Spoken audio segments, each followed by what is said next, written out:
And ভাই হালকা পাতলি লুট করে যখনই সামনের দিকে দৌড় দিই, আবে ভাই কি ক্যারেক্টার মারলো এটা ভাই? এনিমি কোথায় ভাই? কই থেকে মারলো ক্যারেক্টার? আবে ভাই তুমি গাছের আড়াল নিয়ে আমাকে মারতে আসছো? আবে ভাই কয় দিক থেকে মারে ভাই? আরএফএল এর ওয়ালের জন্য বেঁচে গেলাম। এটাকে আমি এডিট করে নিই। আমার কাছে আছে থংসং ভাই, থংসং এ কি মারতে পারবো? এন্ড এমপি40 সাথে থংসং। ও ভাই তুমি আমার সাথে জীবনেও পারবে না ভাই। আমার সাথে জীবনেও পারবে না, কারণ আমার কাছে থংসং আছে আর আমি হ্যাকার এখন।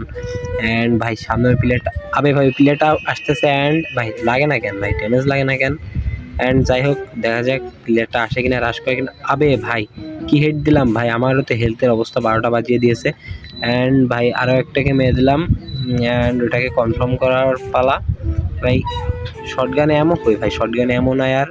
যাই হোক ব্যাপার না, হালকা পাতলা লুট করে নি ভাই। রিভাইভ পয়েন্টে কে জানি রিভাইভ পয়েন্টে বসছিল, একটা চিহ্ন উঠছিল হালকা। সেকেন্ডের ভিতরে চলে যাবে ভাই আরো একটা প্লেয়ার। এন্ড এটাকে হেডশট মারার ট্রাই ভাই, ড্যামেজ লাগে না কেন ভাই? এন্ড ফাইনালি ডাউন করে দিলাম।